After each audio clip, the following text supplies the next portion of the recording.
Good morning लोगोफोर दिनैबा हले आं फेरेंगा सारखौ खुलुमबाय दे बुंनो मा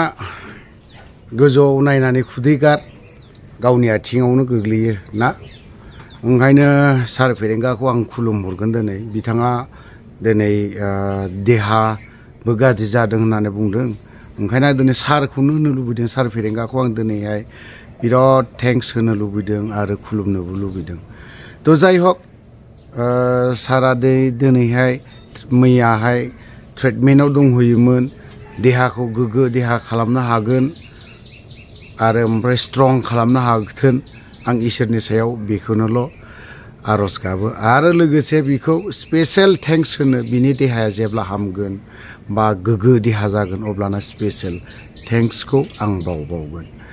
तो दिनैहाय आं ड्राग्सनि बेलायावहाय दिनैबो हरसे ना हरसे दिनैबो अपारेशन खालामदों जों 100% साक्सेस जाजोबदों मैयाहाय बिजनि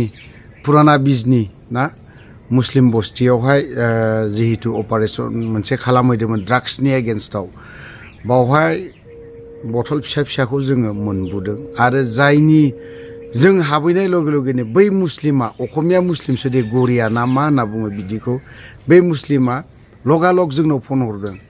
जे दादा आं नोंसोरजों ज' थाफानानै खामानि मावनो गोसो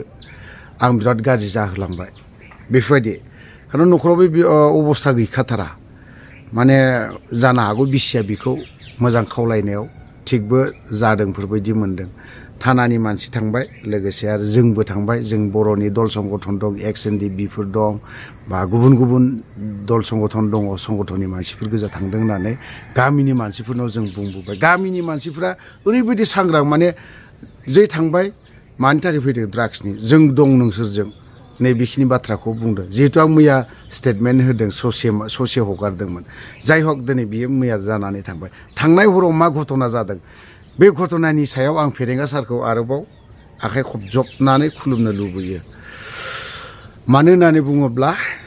ड्राग्सआ आं दहायनो बुंखादों फार्स्टआव गोजौ खुदै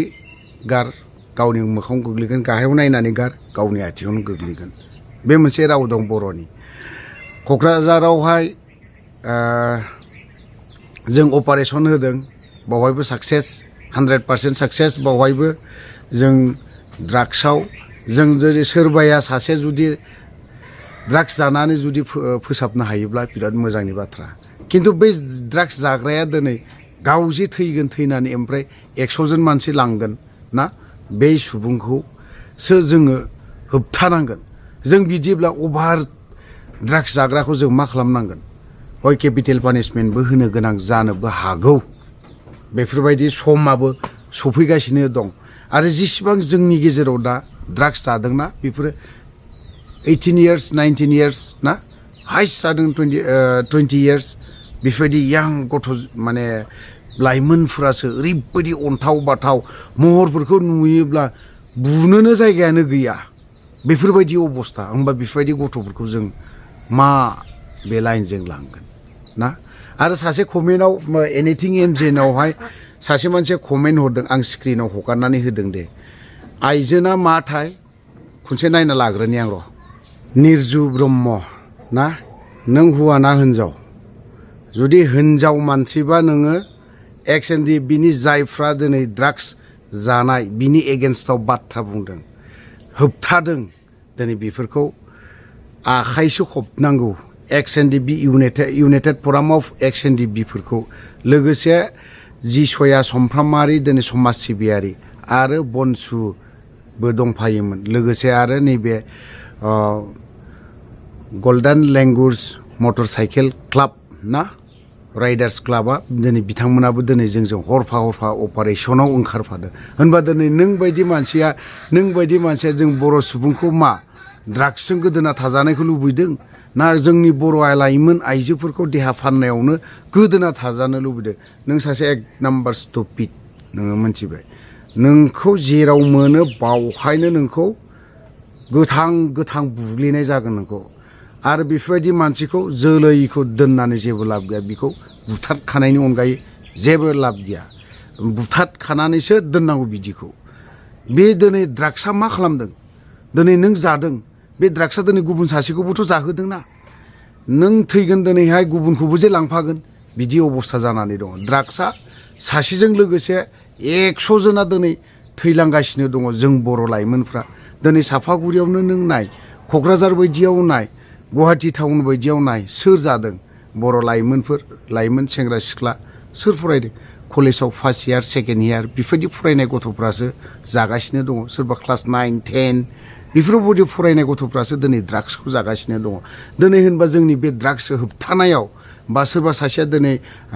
पार्लाराव थानानै गावनि देहा फानबाय थानाय बा सोरनोबा माबा हगारनाय बेफोरखौ नों मा मोजां मोनो ना मानो होमबा नोङो दिनैथ' नोंथ' एकदम देशद्रहिसो नोङो सोरबा सासे दिनै ड्राग्स जानाय ना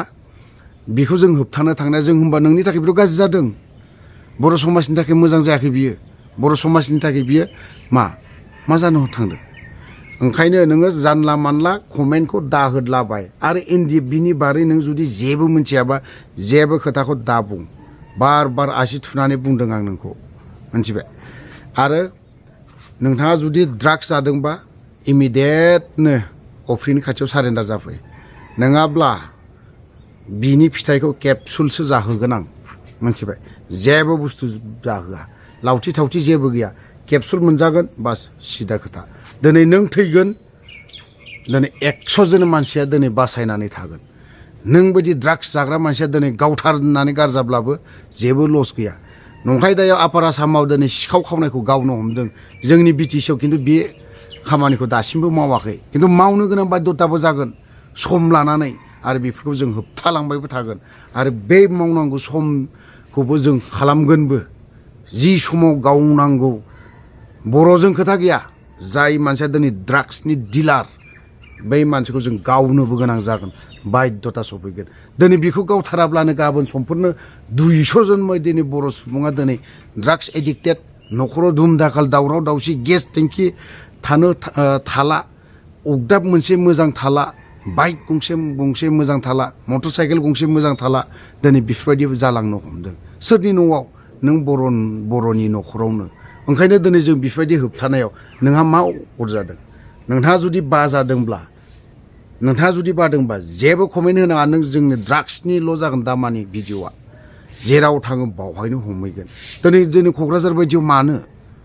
मानो दिनै आखाइफोरा गोदोनानै बेफोरबायदि सिन्थाय टेटु जानो हमदों आइजोफोरनाव गस्लाफोराव नै बेफोरावसो जि जायगायाव नायथावा बेफोरबायदियावसो दिनैहाय टेटुखौ बानायनानै लायो बेफोरबायदिया मानसिया मोजां लंपेन्ट खुगोन गस्ला खुगोन फैजोबगोन गासैखौबो सिदा बाथ्राखा आरो जायफ्रा ड्राग्स डिलार बिथांमोनखौबो एसे साबधान थानो होदों नोंथांमोननि थाखाय गरफा केपसुलबो दोननो गोनां बाध्यता जागोन जायफ्रा निउलि गोदाननो दा ड्राग्स जादों बिथांमोना हानायमानि गोजानाव थानोखौ नाजा दिनै जों मोनसे जायगायाव थांदोंमोन थांनाय हरावहाय साक्सेस 100% साक्सेस सासे मानसिनिफ्राय जों 11था बथल फिसाखौ जों मोनदों खिन्थु बै 11था मोनसे जाय मानसिया दिनैहाय बिनि फट' भिडिअ गासैखौबो आङो साननैनि उनाव लाबोगासिनो दङ बियो सोर आरो बबेनि मा मानसि बियो आरो बबे जायगायाव मा खामानि मावबोनाय बिनि डिटेल्स भिडिअखौ आङो साननैनि उनाव लाबोगासिनो दङ खारन बिथांनि रयेल एनफिल्डआ जोंनि आखायाव दं बे मानसिखौ जों साननै डेट होदों साननैनि गेजेराव जुदि जोंनि खाथियाव नुजाफैयाबा जानोबो हागौ बियो खैफोदाखौ गावनो खैफोदाखौ लाबोनोबो हागौ ओंखायनो आं बुंदों नोंथाङा जेसेबां हायो एसेबां थाबनो नुजाफै बिथांनि रयेल एनफिल्डआ जोंनि आखायाव दं साननैल' टाइम होदों नोंखौ आरो दिनैहाय मोनसे जायगायाव थांदों बिथांनियावबो जों दिनैहाय बिमा बिफाया दिनै गाबनो हमदों बिमा बिफाया दिनै मोदै फुगारनो गोनां जादों गावनि फिसाया सासेल' फिसा आरो बे बिमा बिफाफ्राबो दिनै गाज्रि न'खर नङा बेफोरबायदि न'खराबो ओरैबायदि मोजांखा बेफोरबायदि न'खरा ओरैबायदि सोलिनो हाग्राखा नों नङाब्लाबो आं हारसिं सोलिनो हानाय गोहो आरो दम गोनां मानसि दिनै बेफोरबायदि न'खरनि मानसिया मा फिसाफ्रा बिमा बिफाखौ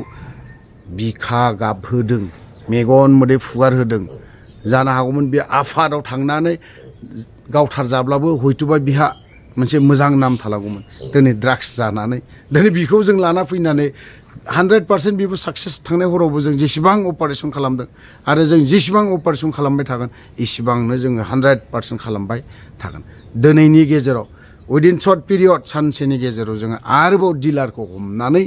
खोन्थागोन बेबो नन बिटिसि जायगायाव जोङो हमनानै खोन्थागोन गासैबो बर' रायजो राजानो खोन्थागोन जों बेखौ थ' दिनैहाय आं ड्राग्सनि बेलायाव बेखिनि बाथ्राखौल' सांग्रांथिल' खालामगोन जायफ्रा गोदानै जादों हायोब्ला गोजानाव थानोखौ नाजा आरो जायफ्रा गोजाम हायोबा थानो नाजा नङा बेखौ थाथारनाया मोजां नङाब्ला जों हारि हिसाबै जाथि हिसाबै जोबस्रांनायनि लामायाव सिदाय गुलिया दिनै गरसे गुलिया सासेल' बुथारनो हायो दिनै ड्राग्सआ मोनसे दिबायानो 100 जन मानसिखौ फोथैस्रांजोबनो हायो थ' लोगोफोर आं दिनैहाय जोबथारनायाव सासे मानसिखौल' खुलुमहरबावनो लुबैदों फेरेंगा सार आं नोंखौ दिनै जोबथारनायाव खनसे लास्ट खनसे खुलुमहरबावनो लुबैदों भिडिअ'आ सफैगासिनो दङ सरि खमा बियो आं नोंनावहाय दिनैहाय आं खुलुमनो लुबैदों सार फेरेंगाखौ थ' लोगोफोर आं दिनै भिडिअ'खौ बारा गोलाव खालामनो सानाखै बावनो दोनथ'बाय जय बर' हारिनि